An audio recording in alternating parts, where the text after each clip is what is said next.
While I was on YouTube binge watching some of Willcraft's Monster School videos, I ended up coming across this video, The Truth About Villager Training, Minecraft Villagers Night PT3, and of course, it caught my attention. It's just like how you can attract more bees with honey than vinegar, I ended up clicking the video because I was curious, and I have to say, I'm glad that I watched it. So, the Villagers Night series, which consists of 3 episodes, is created by a user named Avocado Animation. And it follows a villager named Hare, whose name literally sounds like the sound the villagers make in Minecraft,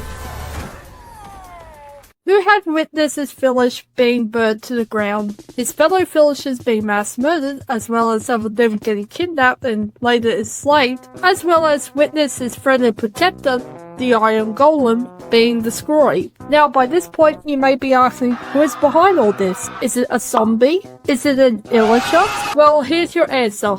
It's Steve. No joke, it's Steve who is demonizing all throughout the 3 series, as well as the upcoming 4th episode. He is the main villain of the series, and why he's doing all this? Well, because he just feels like it.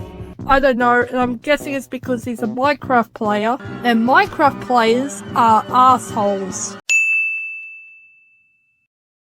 In part 3 of Villagers Night, Hare decided that he'll go after Steve himself, after what had happened to the village in part 1 and 2. There was also a scene in the end of part 2 where Hare decided that instead of just burning the body of who I assumed to be Hare's friend, he had decided to bury him far away from the village, because the reason for this is the fear that dead bodies will attract zombies, and because Hare did not want to burn this man's corpse. But anyhow, in part 3, Hare ends up leaving the village to go after Steve, but his survival instincts is unfortunately lacking, and he isn't really good with defending himself, due to the fact that villagers are pacifists all of the time, and mostly rely on the Iron Golem or other players for protection. In fact, Hare ends up being shot in the neck by a skeleton in part 3, and you think that's the end of Hare, but no, he was saved by an unknown villager holding a magical trident, and that's where it leaves us, except there is a scene where we see a villager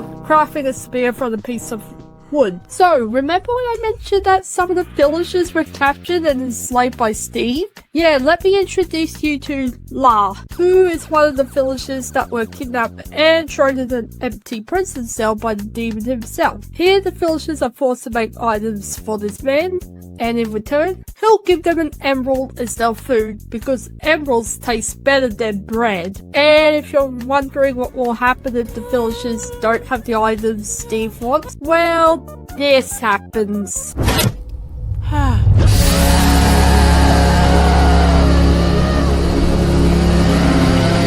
Oh no! Anyway, A villager tells La to make sure he has his item ready, but La has given up hope, and straight up says this to the villager.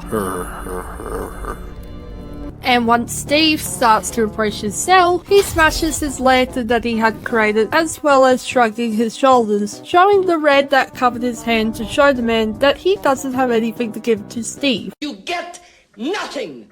You lose!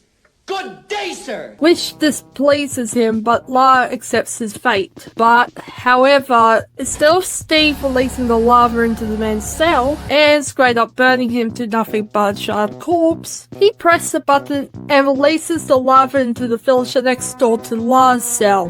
The same villager who had warned him to get his item ready. This scene absolutely fucking disturbed me. The sound of the man screaming while the villagers could do nothing but watch, and the absolute horror in La's face, and then it cuts to Steve showing absolutely no emotion on his face before looking into La's cell, causing the man to back in horror like a scared animal. Then this bastard give him a small smile before walking away to the next cage. Yeah, this series is absolute madness. I am looking forward, however, to part 4 if it ever releases, and I just absolutely love the art style for the villagers and mobs I've seen in the series. It kind of reminds me of those Newgrounds art styles or Michingan's art style, and I just like the fact that there is zero voice acting in it, unless you count someone making villager noises as voice acting, as well as there's subtitles where you can tell what these guys are saying. Although the only complaints I have about the series is that there should be a warning at the beginning since it contains stuff that children shouldn't really be watching, especially if the video is themed after Minecraft. And yes, I know it's not the person's responsibility to make sure kids don't watch their content, but regardless, you have to be mindful, especially if there are some people like full-grown adults who are easily triggered by these things. Then we have